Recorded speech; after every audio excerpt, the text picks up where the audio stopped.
Hello friends, this is Chandrakant from Mac Technologies, and today we have a very special program. This is called CEO Roundtable, where we have the CEOs as a panelist, and we discuss about issues which are related to business and things like that. So today we are honored to have two CEOs as panelists. One is joining us from UK, London. He is the chairman of MindFit Limited, Mr. Naval Gant. Naval, welcome to the roundtable. Good morning, CK. Good morning, everybody, and looking forward to a very healthy discussion. Certainly, Naval, we are also looking forward to a very healthy discussion. So our second guest and second panelist is Ms. Kanchan Verma, who is the CEO of Mac Technologies, and we are honored to have Kanchan on the roundtable. Welcome to the roundtable, Kanchan.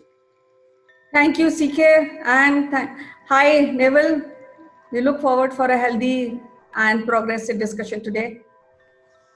Certainly will be.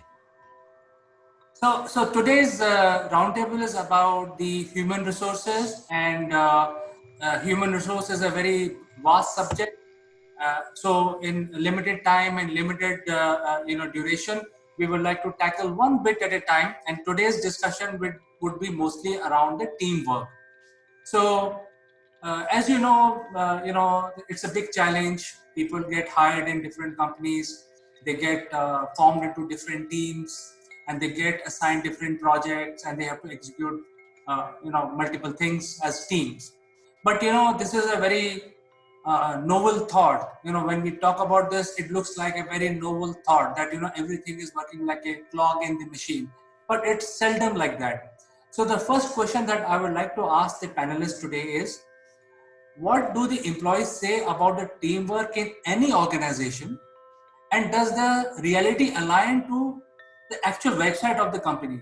So let me elaborate this question. The organization says that, hey, you guys have to work as a team, but the website of the company does not project that image. It gives a totally different image. So is there a correlation between actual teamwork happening in the organization and the company which is projecting themselves? So Neville, would you like to take that question first? Well, it's always an interesting question of what we say in public on the website and what happens behind closed doors in the organisation. And I actually find it's typically the other way around. We're very supportive of things on the website, and we use all of the right buzzwords, let's say. We're a progressive company. We believe in our employees. We inspire them. We encourage them. We engage them. And then the reality of life is, when you talk to the employees, it's nothing of the sort. They're told what to do, and they just have to get on with it. So they function. So, but it's rare that we actually see the website reflecting the reality in the organization. So I think that's one thing about teamwork, that or this particular arena, in that if you're a potential recruit and you look at the website, because you don't know anyone typically in that organization, you're going to be looking at what they say about their company. And of course, when you then have done all the research, as you would do as a good interviewee, you've looked at the company, you've researched what they do, you've seen what their newspaper ads have said in the past, and then you go in for interview and you ask those questions. And that's when HR are put on the spot, because now they have to, if they're being honest, they have to reflect what's happening in the organization. And the majority of people, I find, don't even know what's written on the website. So here's an interesting one. When someone does write things on the website, do you know, as an employee or someone in HR, do you know what's there? But I think there's a disconnect. So that's my general feeling. It's very, very rare that there's a dynamic connection between what people say on their website and what actually happens. But Kanchan, maybe you've got a different view of this, or maybe it's a similar view.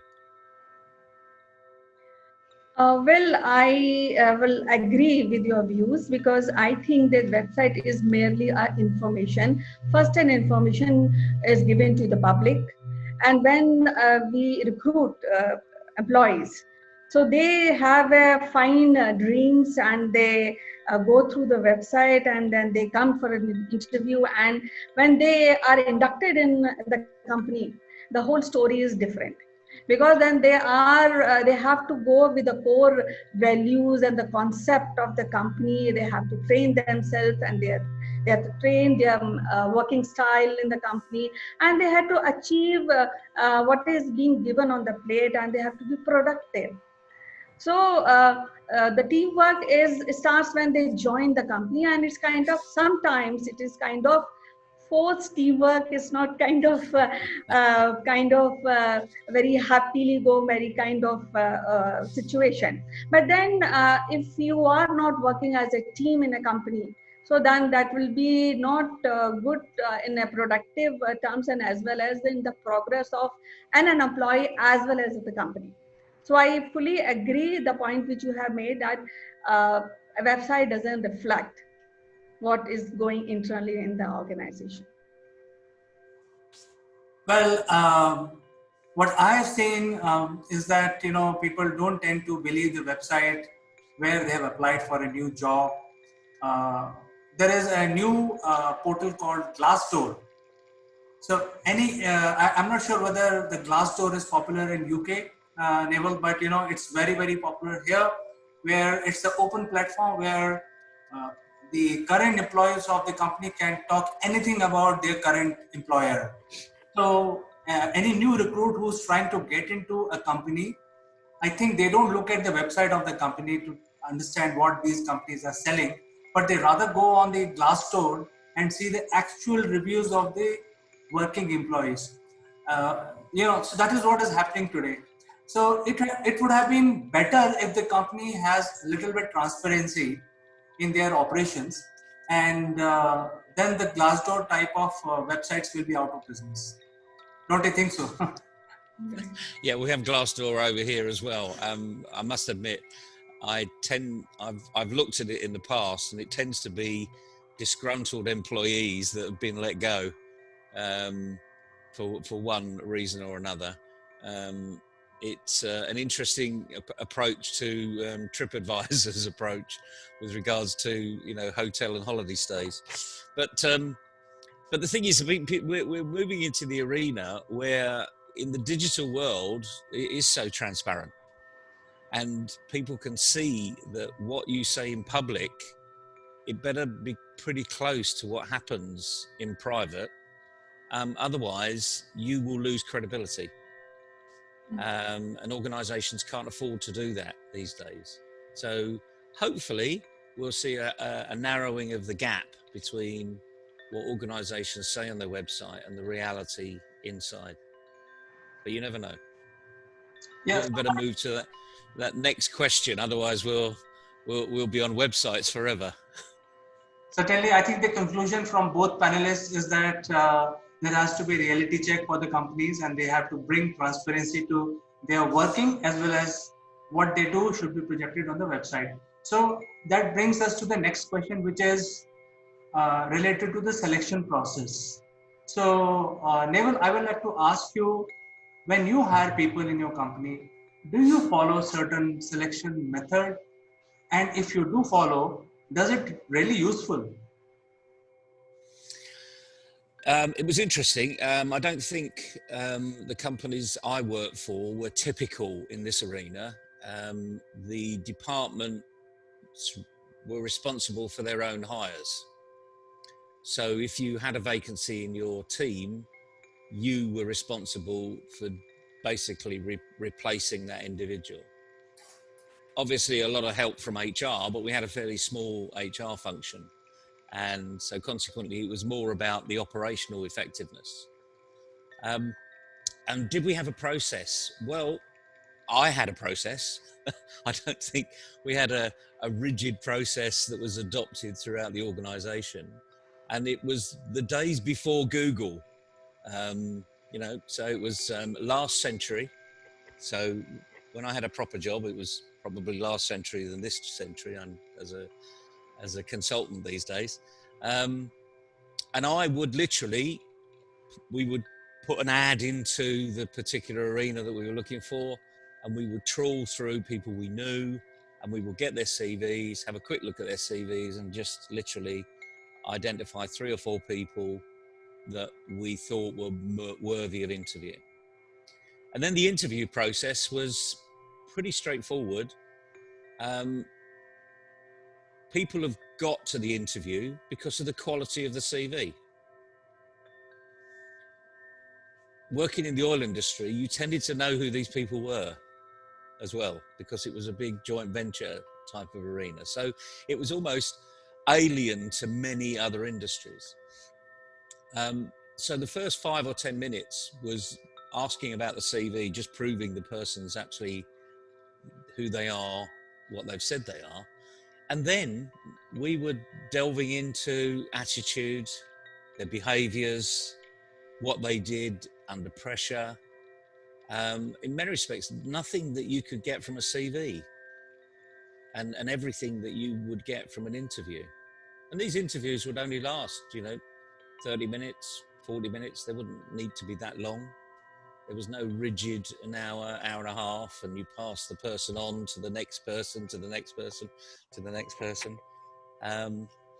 But the ultimate one was, can that person fit in with the team? So the last interview, which typically was the second interview, would be meet the team and let the team literally pick you. If you're the one, you've normally identified one of 2, or maybe it's one of 3, and then it's meet the team. And it's meet the team typically in a social arena, so that your guard is down and you're relaxed and you see the real person. So I don't think that's very typical of what would go on in many companies, but it worked. So I do know in recruitment these days, my son's in recruitment, and he went through a very similar process when he was recruited into recruitment. So I thought it was quite interesting, and he literally was passed from one person to the next. So there was a consensus of opinion. It was almost like a war of attrition. So it was a full day interview, and at the end of it, they met the whole team together in a social environment. That's hard work, I mean, you try and be interviewed for 8 hours constantly, asking very similar questions put by slightly different people, so that everyone's forming a consensus. Because today, when you recruit somebody, it's an expensive exercise if you get it wrong. Just imagine all of the development you're going to be putting into that person over the next 5 or 6 months, all of the knowledge you're going to be giving them about the organization. And then all of a sudden they say, no, this isn't for me. I'm going somewhere else. So it's a really expensive exercise. So, I mean, in these post-COVID times, probably more expensive, because there are more people that potentially are out there looking for a job. It's a big arena. Sorry for taking up so much time with this one, but it is a big arena. I think recruiters need help. So we'd be interested to hear what Kanchan might have seen in her side of life as to what's happening in recruitment. So I'll discuss or I'll tell you that I agree with a few parts of your opinion. The thing is the classification of resume and meeting a candidate and talking to them is kind of a process, and then he goes from one boss to another boss and kind of getting an opinion about the candidate. But I have seen in whole this process, there are candidates who may be little percentage wise less in communication, but well in delivery. and sometimes and you can judge because you have an experience of interviewing and meeting so many candidates. So what classification is fine, but generally what I personally feel is that sometimes it doesn't work, because once you hire a particular person on a classification based process, but when he comes on the board, the delivery part sometimes is kind of 60-70% only. So I generally go with my gut feeling, and I am not being failed till now, because I can see that a person whom I've hired has delivered, is a productive person.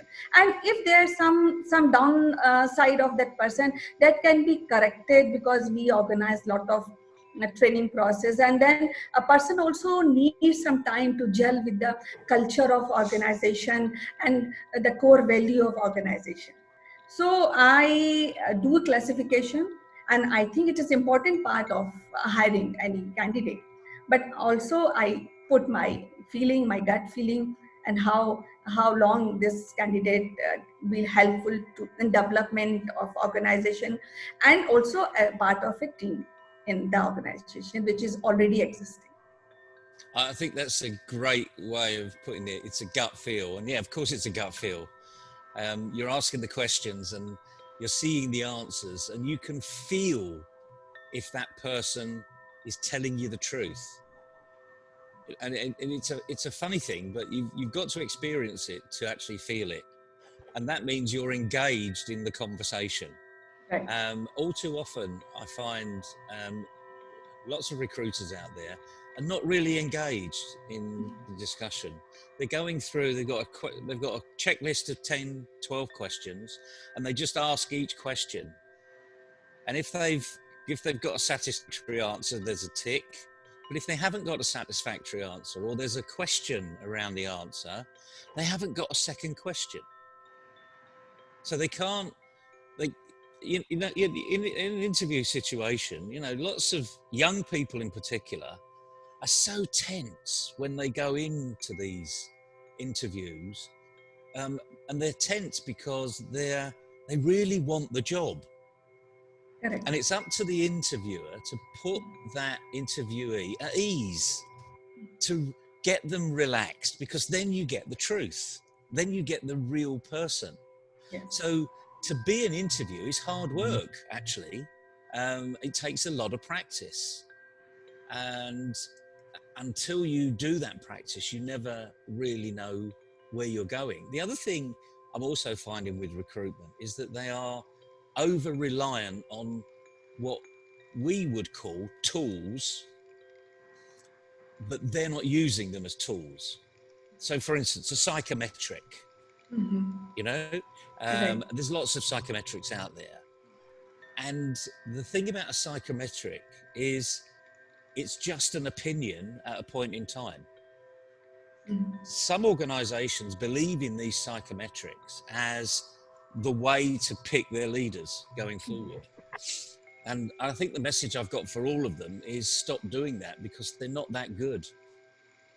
The purpose of a psychometric, of an assessment, is to get an opinion of somebody and then have a discussion so you can find out what they really mean, what this result really means.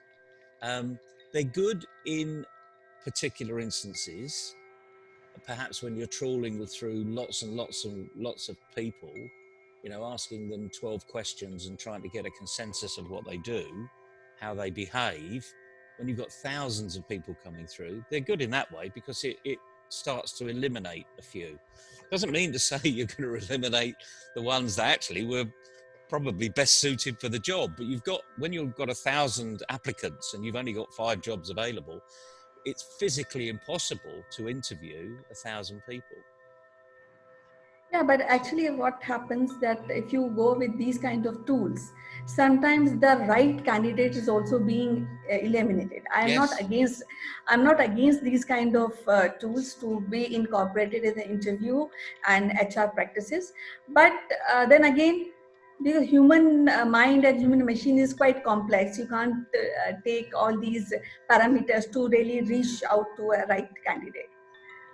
Yeah, That's you're absolutely my right. It take. is, in many respects, it's a little bit of a lottery. But Right. as you say, this is a gut feeling. You know, Right. you can see something there, but the person isn't quite giving it, or they're really giving it, and you're not quite sure. You know, maybe this is just too well rehearsed. Mhm. Um, you can't do an AI on this. You know, Right. there Right. is no sort of learning. You know, what goes on up here is quite complicated, and of course, if you're going through lots and lots of interviews in a day or a week, Mm. you're constantly thinking of the other questions that you've given someone else because you want to be fair to the person in front of you. Right. I know some organisations that literally do back-to-back interviews, no gaps. And I turned around to the head of HR and I said, that's fine for the candidate because the candidate each time is coming in fresh. What about your interviewer?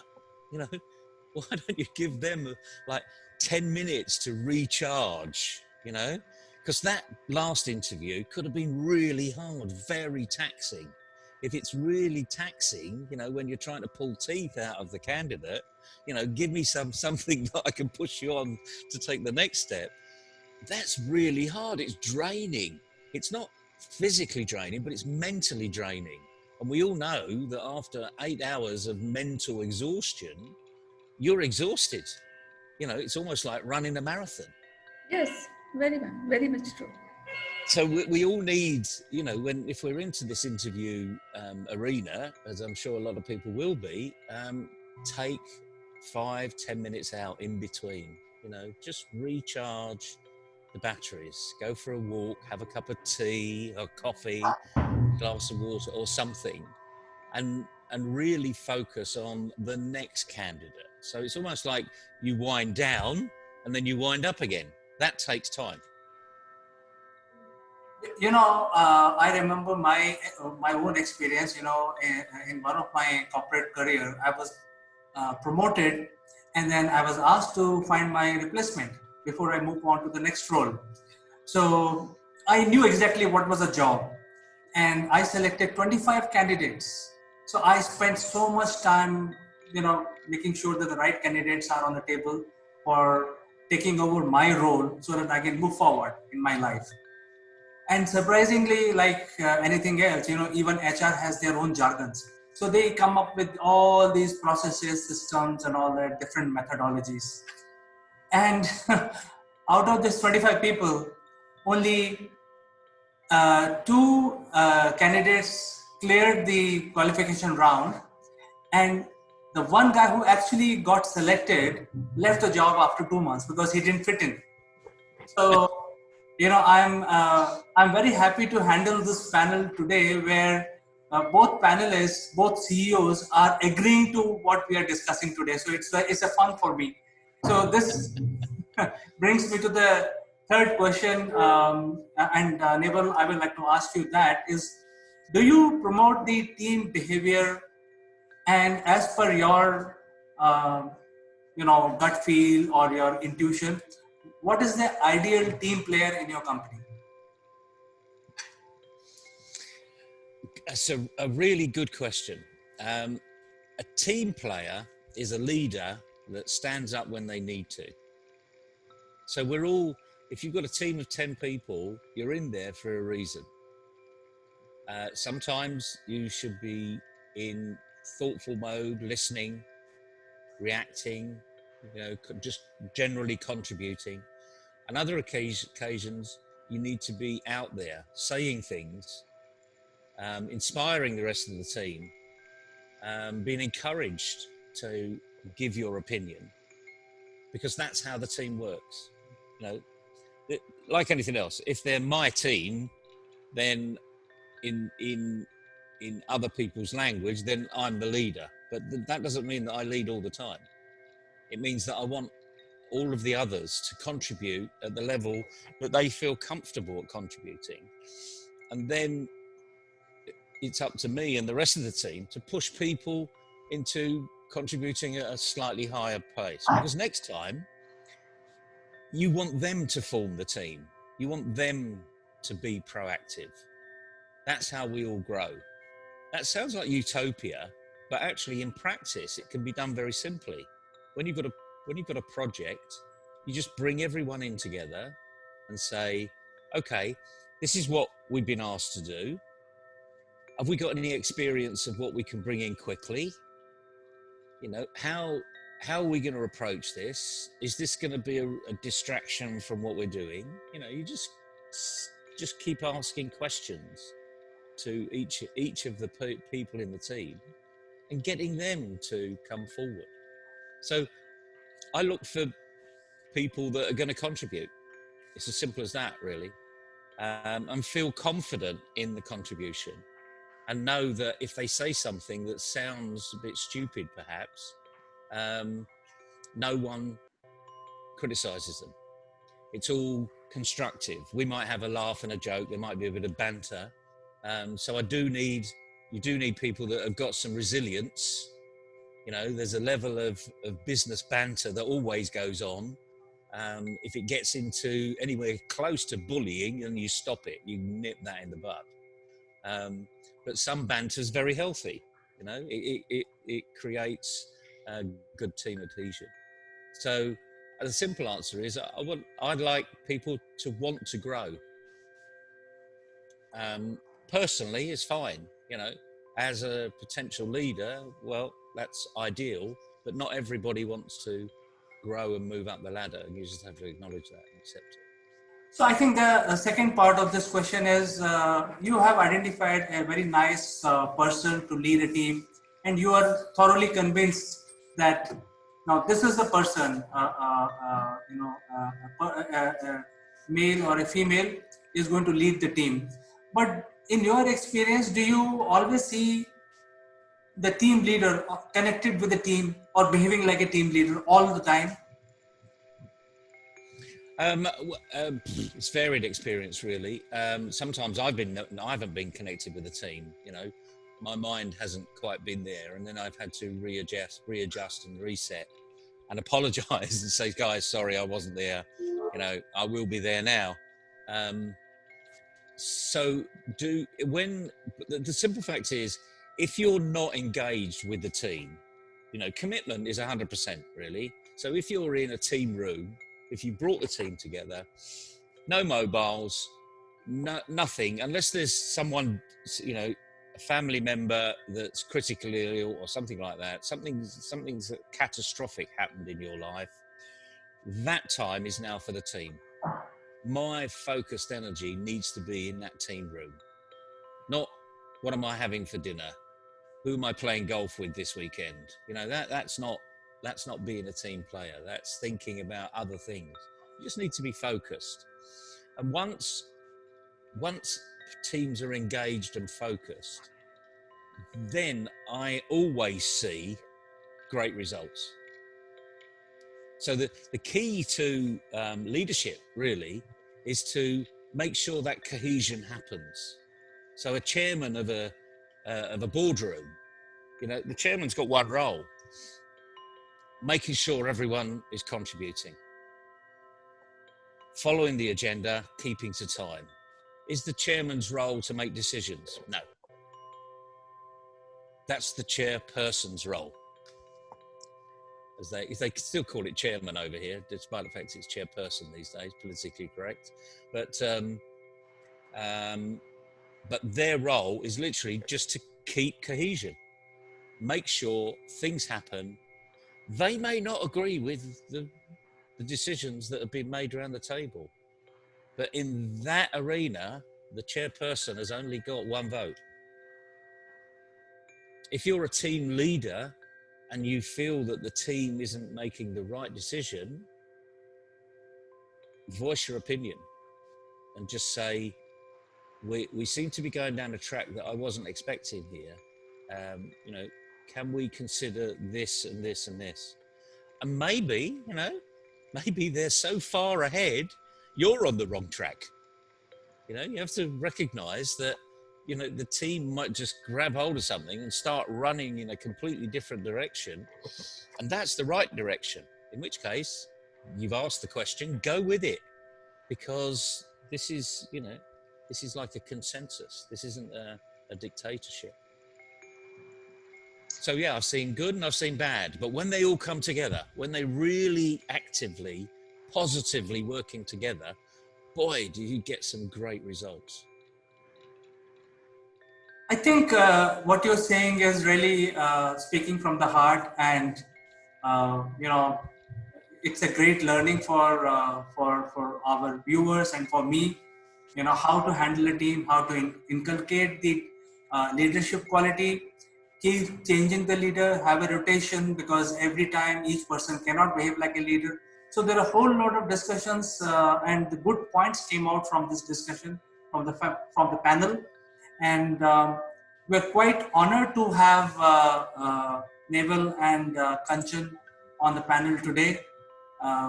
We learned a lot from both of you, and you know, we will, you know, welcome you in other CEO roundtable in future again. But thank you so much for joining us, Naval from London and Kanchan from India.